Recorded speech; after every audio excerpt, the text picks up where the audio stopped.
intégré aussi le conservatoire et Louis Dania aussi. Et Bento aussi, elle était parmi nous. Alors, je rappelle que nous sommes toujours avec Nassima, l'ambassadrice de la musique arabo-andalouse à Paris, au Centre culturel algérien. Alors, deuxième feuille, Madame Nassima.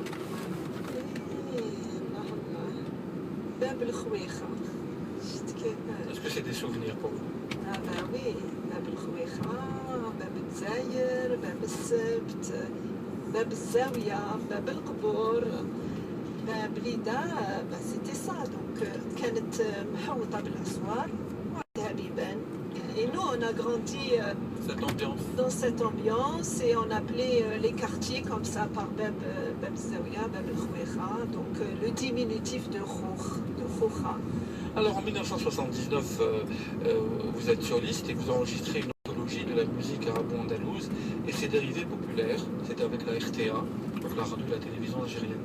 Oui, c'était avec l'orchestre donc de la radio-télévision algérienne à l'époque, dirigé par Mustafa Skandarani, Allah yarhamou. Et وكيفاش كنت d'abord نسجل مع النجمة de Blida, مع الودادية de Blida. Et comme j'étais soliste, كانوا يعيطوني. Donc النجمة, il y avait que les voix d'hommes. Il n'y avait que les musiciens hommes. J'étais la seule fille au milieu.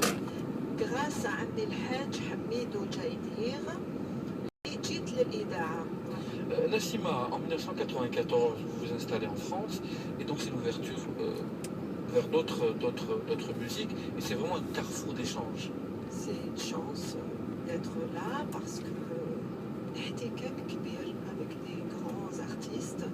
Je suis passée bien sûr à l'Institut du monde arabe d'abord, au Centre culturel aussi, algérien à Paris et dans d'autres lieux. Et c'est comme ça qu'on m'a repérée. Et puis après, je suis passée au théâtre de la ville de Paris et c'est quand même une scène prestigieuse ici à Paris. C'est quand même, il est considéré comme le théâtre national.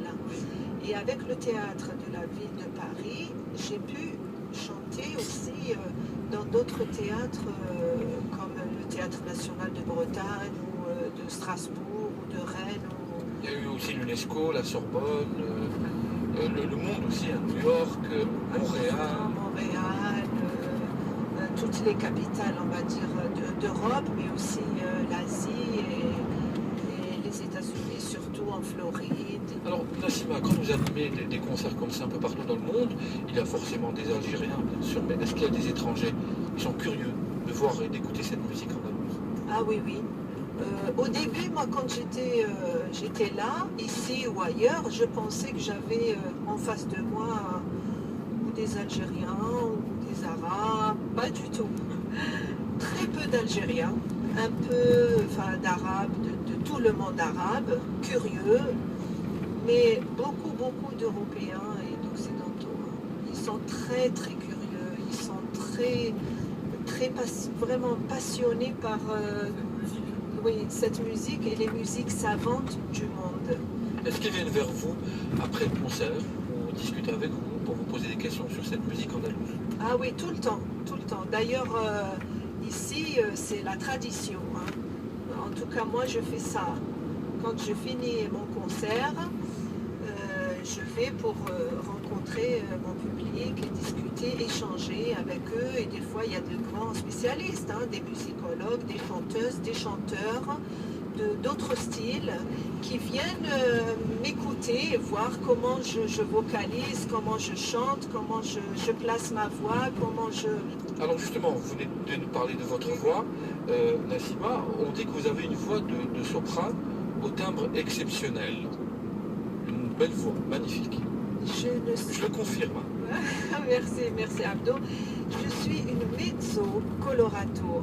Ça veut dire entre une voix moyenne qui a des basses, des graves, mais qui a aussi des aigus et je peux aussi vocaliser dans les aigus. Vous n'avez jamais été attiré par l'opéra? Si, j'aime beaucoup. C'est une gymnastique aussi pour la voix. Vous êtes fatigué là? Fatigué? Là, en ce moment, vous êtes fatigué un peu? J'ai envie de vous demander quelque chose.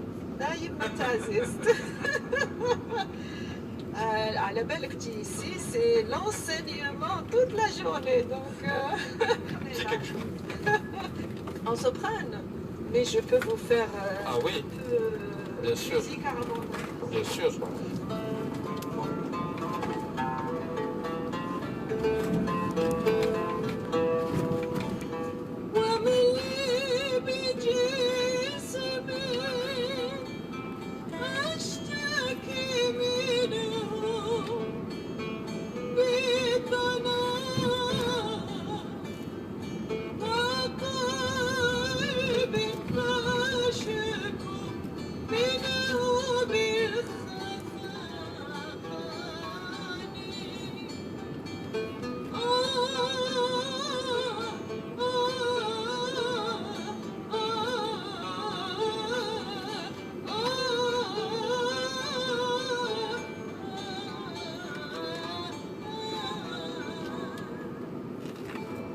Voilà. Votre voix porte. Et pourtant, j'ai chanté Bishmiya. On va passer au soufisme. Nassima, je rappelle que nous sommes toujours au Centre culturel algérien à Paris. Qu'est-ce qui vous a attiré vers le soufisme? Le message universel que porte le soufisme, c'est pas quelque chose à part, hein. C'est vraiment le cœur même de l'islam. Donc si je chante les chants soufis, ce sont aussi les chants de l'islam, de Samar.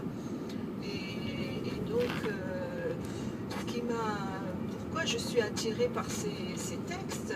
C'est un message d'amour et de paix, le soufisme. Voilà, tout à fait, comme l'islam aussi, hein, qui vient de salam, rappelons-le. L'islam vient de salam et qui veut dire la paix qui est l'un des noms divins et qui Nassima, était au théâtre, j'étais là, ici ou ailleurs, je pensais que j'avais en face de moi des Algériens ou des Arabes, pas du tout.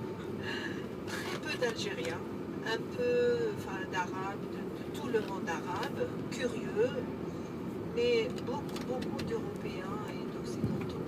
Ils sont très curieux, ils sont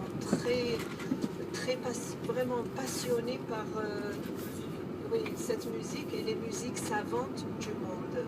est-ce qu'ils viennent vers vous après le concert pour discuter avec vous, pour vous poser des questions sur cette musique andalouse? Ah oui, tout le temps, tout le temps. D'ailleurs, ici, c'est la tradition, hein.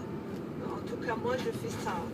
Quand je finis mon concert, je vais pour rencontrer mon public et discuter, échanger avec eux. Et des fois, il y a de grands spécialistes, hein, des musicologues, des chanteuses, des chanteurs d'autres styles qui viennent m'écouter et voir comment je vocalise, comment je chante, comment je place ma voix, comment je... Alors justement, vous venez de nous parler de votre voix. Nassima, on dit que vous avez une voix de soprano au timbre exceptionnel.